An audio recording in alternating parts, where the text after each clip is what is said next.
día más, con la gracia del Señor, proseguimos el comentario del Catecismo de nuestra Madre, la Iglesia. En esta edición del Catecismo en la que nos encontramos, estamos hablando de que la fe es una gracia, la fe es un acto humano, y las dos cosas se compatibilizan y se integran. Y termina esa explicación en el punto 155.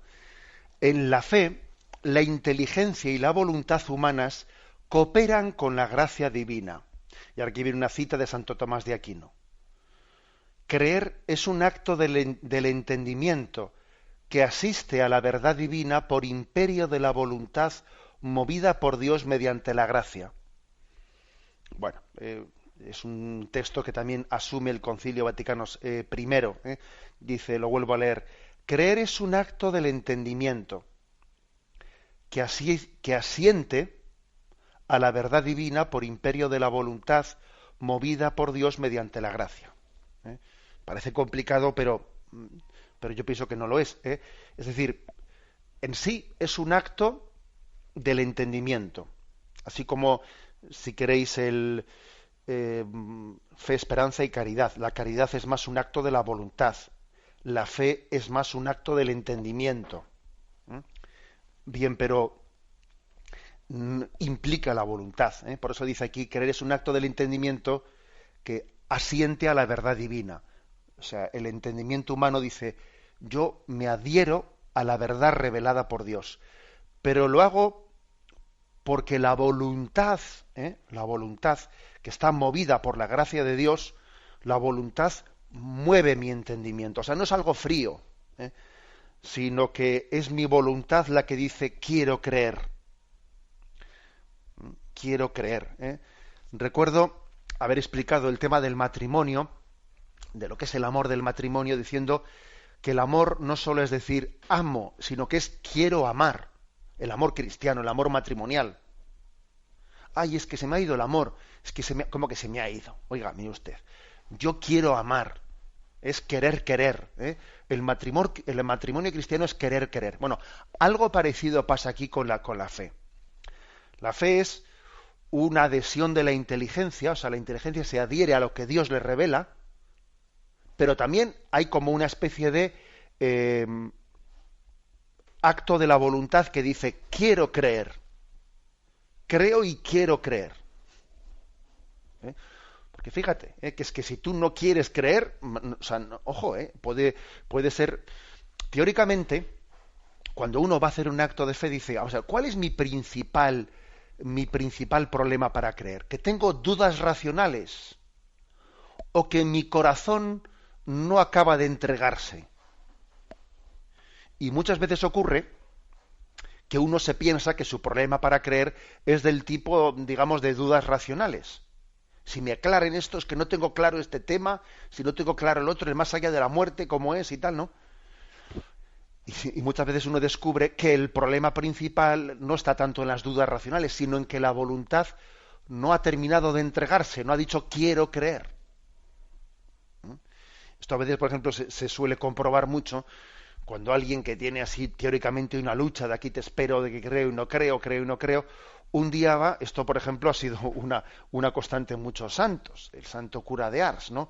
O San Pío de Pietrelcina, mucha gente complicada que tiene dudas de fe, etcétera, y van ante el santo cura de Ars o a San Pío de Pietrelcina y estos santos le dicen, déjate de historias, confiésate. Pero ¿cómo voy a confesar si tengo un montón de dudas? Que te confieses, hombre.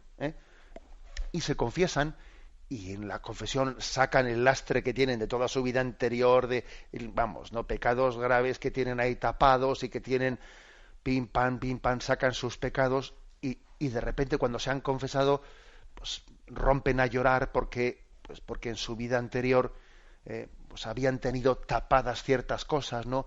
Se rompen a llorar al manifestar sus pecados y después de haberse confesado, pues el cura de Ars le pregunta a uno de estos penitentes, ¿no? Bueno, a ver, pregúntame ahora cuáles son las dudas que tenías. Dice, ay, ya no tengo dudas, ya se me han ido. Claro que se te han ido, porque tu problema más que el del entendimiento era un problema de la voluntad que no se había entregado. cuando te has confesado, tu voluntad se ha entregado y de repente se han disipado las dudas. Por eso vuelvo a leer ahora esta definición de Santo Tomás, asumida por el Vaticano I, para que se entienda, ¿no? Dice, creer es un acto del entendimiento que asiente a la verdad divina, pero por imperio de la voluntad, movida por Dios mediante la gracia. O sea, Dios mueve tu voluntad para querer creer. Y entonces, también la voluntad quita los obstáculos para que el entendimiento se adhiera, para que dejemos de ser complicados.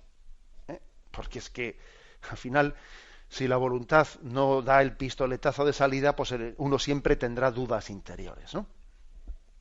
Es una conjunción equilibrada entre el don de Dios y la libertad humana. Fijaros, yo diría que, claro, como la fe nos permite conocer cosas divinas, cosas sobrenaturales que no son alcanzables por el hombre, obviamente tiene que ser sobrenatural. Pero al mismo tiempo también la fe nos permite conocer como el sentido interno de la vida. Nosotros en la vida es como si oyésemos voces, oímos el sonido de las voces, pero es la fe la que nos da el sentido interno de estas voces. Y así, pues, es como si la fe me interpretase el sentido interno de la realidad. Mis sentidos captan voces, ¿no? Pero ¿qué sentido tiene esta vida? O sea, detrás de todo el mundo, ¿qué es lo que hay, no? ¿Por qué he venido al mundo? ¿Por qué existe el universo? Entonces, digamos que la fe me permite interpretar el sentido de la realidad. Por eso al mismo tiempo la fe es sobrenatural, pero la fe también es un acto humano que me permite vivir lo natural desde su sentido sobrenatural. La fe no solo me habla cosas del más allá, no, ojo, la fe también me da el sentido del más acá, o sea, es decir, del aquí y el ahora. Y esto esto hace entender cómo la fe es algo divino y al mismo tiempo es algo humano. Es cierto que lo que constituye el núcleo, ¿no?, del mensaje de Jesús es la gracia del Espíritu Santo. Pero también Él nos ha dado una razón. Y parafraseando a San Agustín, y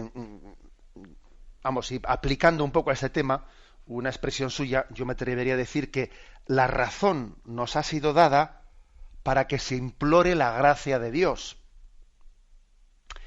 Y la gracia de Dios nos ha sido dada para que se observe y se respete la razón. Las dos cosas. O sea, Dios nos dio una razón para conocer con ella todo lo que podamos conocer, ¿no? Y una voluntad. Pero Dios nos ha dado una razón para que al mismo tiempo entendamos que hay cosas que se nos escapan. Entonces, como se me escapan, yo voy a pedir a Dios que me las dé a conocer. La razón nos permite pedir la gracia de Dios. Y cuando Dios te da la gracia de Dios, lo que te permite es respetar la razón. Porque mira, sin la gracia de Dios muchas veces se pierde el sentido común. No se vive racionalmente. Esa expresión de Chesterton famosa, ¿no?, que decía él, quitad lo sobrenatural y entonces ya no encontraréis lo natural, encontraréis lo antinatural. O sea, lo sobrenatural te permite respetar lo natural. Y la prueba es que en esta sociedad nuestra, cuando ha desaparecido la fe, se ha perdido la razón y se pierde el sentido común. Luego vuelvo a esta frase de San Agustín. San Agustín la formula sobre ley y gracia, pero bueno, yo quiero formularla aquí sobre razón y gracia. La razón ha sido dada para pedirle a Dios la gracia. Y la gracia de Dios nos ha sido dada pues para que respetemos la razón y vivamos racionalmente y no irracionalmente. Y conforme al sentido común, conforme al discernimiento del bien y el mal, etcétera, etcétera, ¿no? O sea que es un equilibrio hermoso y maravilloso entre esta concepción de la fe como don de la gracia y al mismo tiempo como un acto humano. Alabado sea Jesucristo.